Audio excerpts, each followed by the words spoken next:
Welcome back. Now, Javon Butler, just before you were talking about you were going to get into how we need to deal with things in the schools, and you're talking about Bahamian history.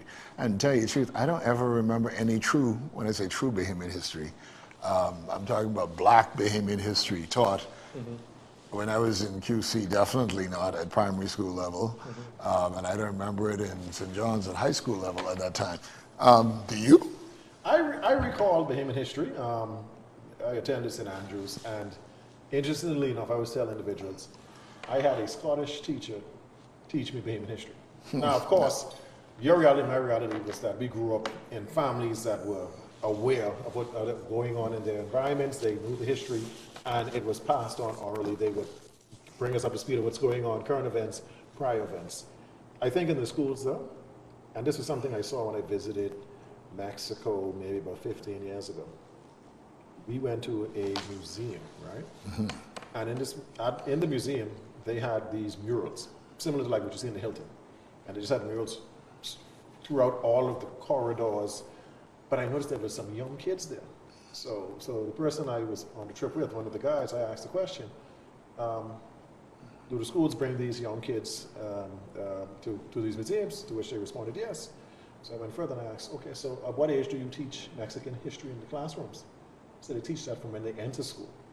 We tend to teach Bahamian history when you get to high school. It's an elective.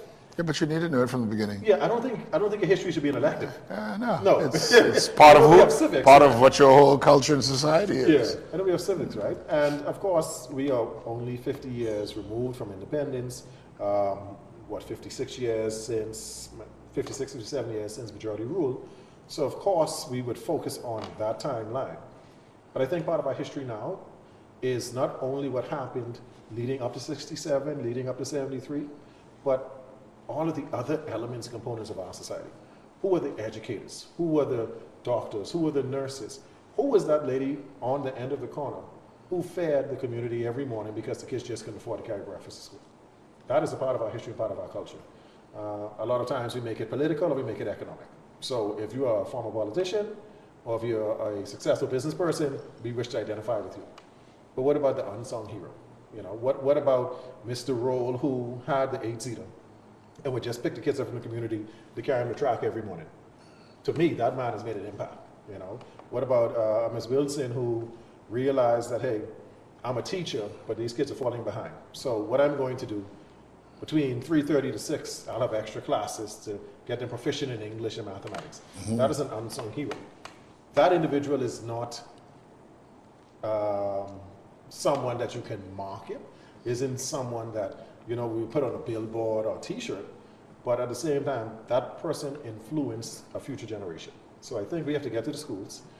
I mentioned earlier, the content on our television and radio stations should be Bahamian content. Yeah. If we don't push it, no one else will. Now, there's so many Bahamian creatives now who are putting out good content. Yeah. We should be encouraging and promoting them. Javon, I want to switch gears now, right? Yes, sir.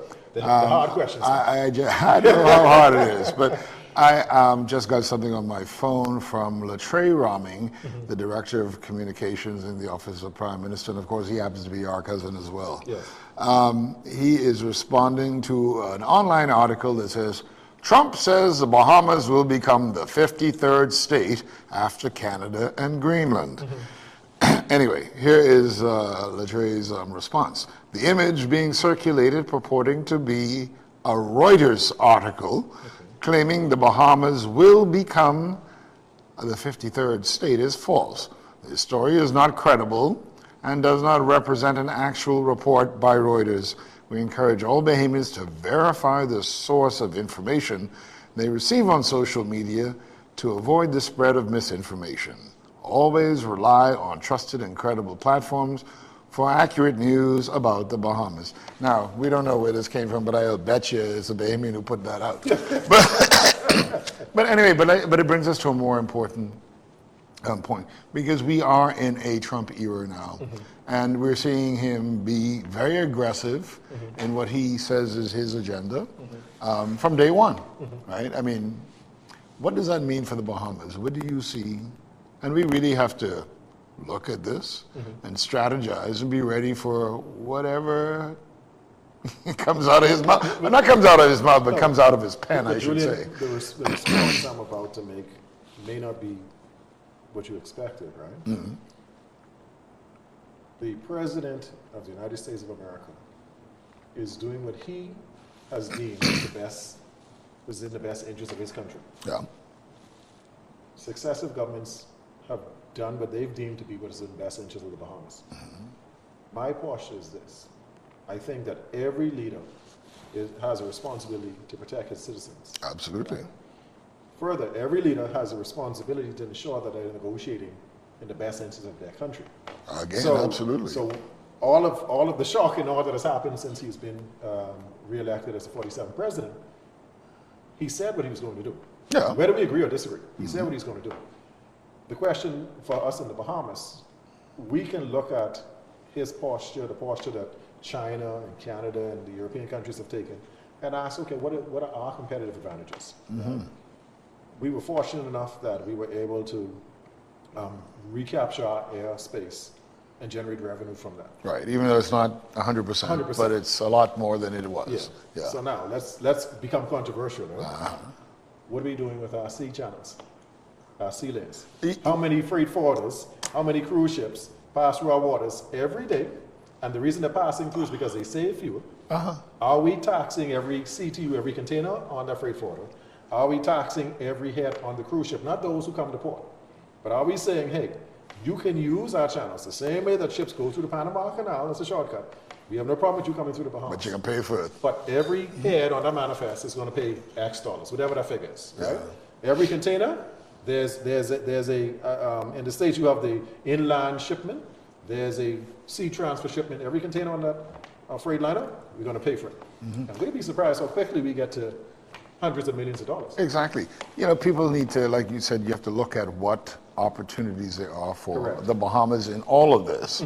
Because China's got their agenda, the U.S. has their agenda, but the Bahamas could be the neutral ground for negotiation and other things. Correct. If we play our cards right. And there's some other opportunities there because we know that now trade tariffs that are going to be executed between both countries. So, like you said, if we play our cards right, can we become a transshipment point? You know, can products come from China here, go somewhere else? Or can products come from the States here, go somewhere else? Grand Bahama needs a lot to boost its economy. Thank you. And they got the space to do it. So let's just think outside of the box, right? Yeah.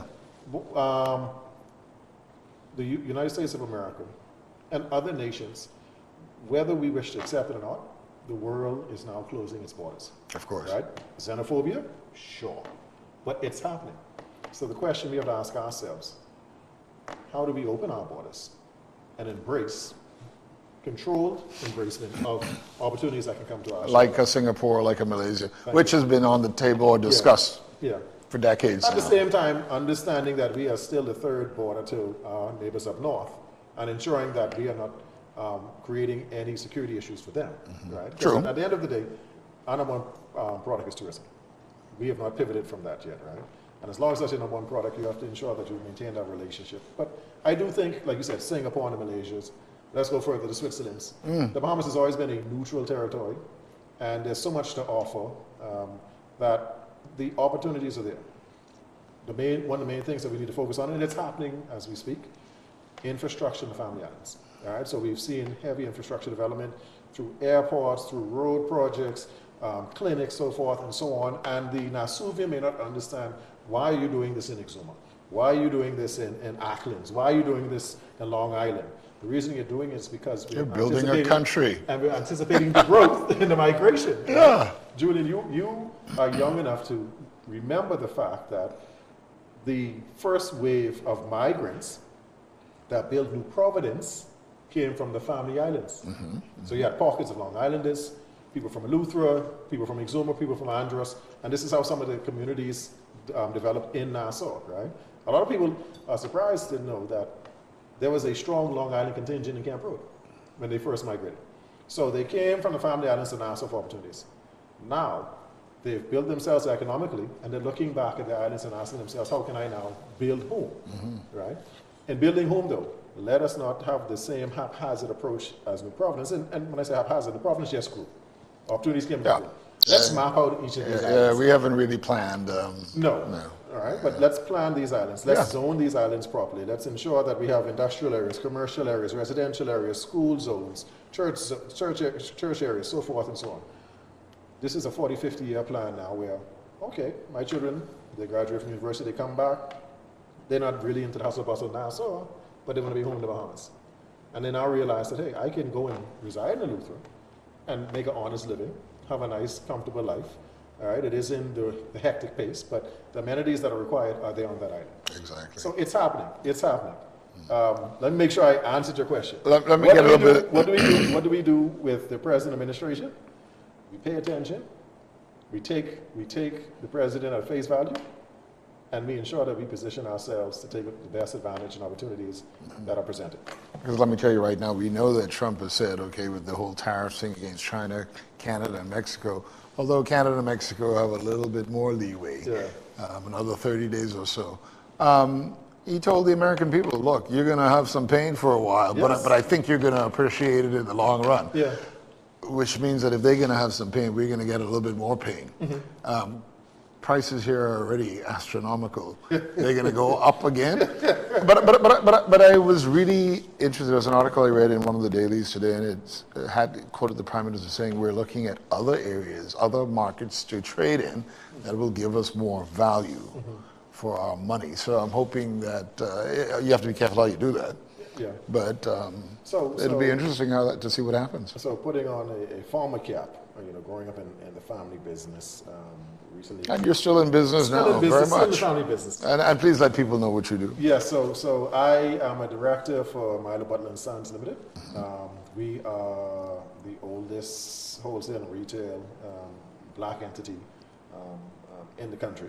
We are presently going through transition where we are revamping our business model. And there's some key areas that we're focusing on that we think that can help the greater community. Being in that business, and I'm torn, because of course, my father was a politician and he was always a man of the people. Milo Butler II. The second, correct. You always want to take care of every man. Now, being a businessman, there are also realities that business people experience, right? I keep hearing, and I will put the biggest chain out there, the biggest the biggest Bahamian-owned chain. Everybody knows who that store is.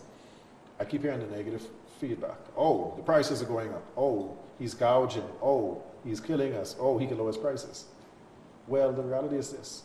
We have to decide what items can we grow for ourselves. And do it. We grew up, Julian, where you had cassava in your backyard. Of course. Where you had a sour orange tree. I mentioned the experience in the pond during the summers. We didn't go to the food store for produce during the summer. Yeah, because you had enough to at least take care of your own family. Dilly, pineapple, whatever that was, sugar apple, so forth, so on. Right? Something no one is paying attention to. The spices.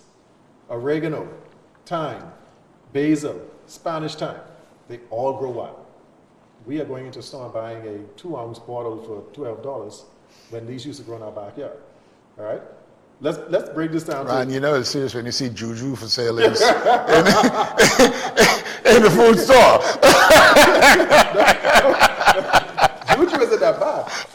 It is serious when they're selling slips of aloe in the food store. Oh boy. Yeah, when you have to go and buy your sleeve of aloe from the food store, right? So these small things that can help us reduce our cost of living. Secondly, the hard times that are coming, I would say this to everyone. Please, let's change our approach where we keep looking at our top line. We keep hearing the commentary, I need more money, I need more money, I need more money, in terms of salaries, right? Hey, why do you need more money? Well, because this costs this and that costs that. We need to address the big issue. The cost of living in this country is too high. Of course it is. Yeah. All right? It's exorbitant, yeah. Yeah. The 4 major expenses in life nowadays, it used to be 3, now it's 4. 4 major expenses. 3 of those can be eradicated, but we replicate them. So first you have your mortgage. There was a time where the men of the community came together and helped one another build homes, right? And if a young couple, married couple, first home, the guys would come around and help him build that home. The wife would cook some sours on a Saturday, he'd get a couple cold ones, and over the course of time, within 6 months, he's in his home, right? But now we're taking on mortgages, right? I would love to see if we can start a program where we grab young men between the ages of 14 and 16, and I don't know how this would work, but they become a part of a building society where they're going to help to build 10 homes over, say, 2-3 year period. But that 10th home that is built will be their home, turnkey. Can you imagine if we put young men and women in homes at 21, 22, mortgage free? Hey, Can you imagine the uptick, 40 years, what they can do and achieve and accomplish? absolutely. Secondly, healthcare. But the thing is, you're talking about, Sorry, let's stay on housing right now. Let's stay on housing, yeah. Because your rent now is more than a mortgage dependent, and not necessarily in a Yeah. locked or upmarket area. Because that's the double-edged sword Yeah. of Airbnbs. Yeah. I'm a proponent of Airbnbs, right? I love the fact that the retirees now, instead of them just going to national insurance looking for something, can actually take that home that they've invested in and generate passive income of, let's say, $2,000, $2,500 a month. The flip side, though, is that all properties are now short-term rentals, so it's hard to find a long-term lease, which increases the rent. And which is probably impossible now, taking a look at which was the Immovable Property Act, Yeah. and trying to adjust it in some way, which probably isn't possible. Well, and there are ways to do that. probably ain't gonna happen. Well, there are ways to do that. I mean, at the end of the day, it's all commerce, right? So if I'm the foreign national who's purchased land in the country, right, and you come to me with a solution where you can quadruple the value of my land overnight, I'll be willing to listen. Just my opinion. The way you do that is you can bring that back where the real estate that has already been sold to foreign nationals stays available on the international market. Everything else is at a domestic level. So that beachfront property that the Britishmen paid $1 million for, because now there's a limited amount of land that could be sold in the open market, that now goes up to $4 million valuation while you're still protecting up-and-coming behemoths. Now, I know the realtors don't want to hear that, right? But they'll still make money as well, because think about it, they're getting their percentage on the sale. So that $1 million sale is now a $4 million sale, so they're going to make 4 times the amount from that one sale. But housing. Then we talk about Healthcare, you said, yeah. national health insurance must come in the best form possible. It is here, but we're not doing anything with it. Yeah, well, okay. Now, I want you to explain that, because, I mean, the catastrophic Yeah, thing is yeah. really which most Americans really need. Yeah. But let me explain what you mean. So right now we have catastrophic care, right? It really should be preventative care. We need our children going to the doctor for the ear, nose, and throat, for the annual checkups to make sure that they're not developing any major illnesses to get a catastrophic. More importantly, for me, from an economic standpoint, we need to get to the point where the individual carries that insurance with them for the duration of their life. When we start working, we start paying national insurance. There should be an option where, hey, you're going to start paying national health insurance. And the reason being, it benefits you because it does not tie you to a job. There are individuals who are in the private sector who wish to leave their jobs, but due to health reasons, They can't lose that. they need that insurance. Yeah. Whereas if we grab them at 17, 18 when they come into the workforce, and that carries through, and you have various plans. Okay, you can have your platinum, your gold, your silver, and this is what you're contributing towards. I now, 5 years in, I've been in the legal profession, and I decide I want to open my own firm. I'm willing to take that risk because even though I'm an entrepreneur, the national health insurance will carry with me compared to me having to go to a private insurer and pay $1,200 a month for my own medical insurance, right? That's the second expense we pay, right? Thirdly, education. Julian, outside of New Providence and Grand Bahama, and Abaco to a lesser extent, not every, but there's a good percentage of our family islanders who attend government schools, okay? We have to figure out how to get that system right. And it isn't a fault of any government, but just how do we get that system right? You know, one of the ideas I floated out there, we keep looking at building more schools, but we need to look at utilizing that infrastructure more adequately. So instead of just having a school class from 9 to 3, maybe you do shifts. Maybe your younger students come in from 7 to 12:01, and then you clean that school an hour, hour and a half scrubbing, and then your older students come in from 2 to 7 or 8. At 3 o'clock, everyone is released into the community, parents are still at work, and that's when trouble starts. If you keep those older students in school for later hours, you pray that by the time they get home, one thing they want to do Let's go to bed. Go to bed, right? And then lastly, the fourth course, and this is being addressed, and I'm waiting to see how it develops, but energy. Yeah. Yeah, I mean, But we that can is- talk about that for an hour, but energy. Yeah. You know, We talk about renewables, we talk about alternative energies. Solar, sun, Bahamas, yes. Wind, Bahamas, yes.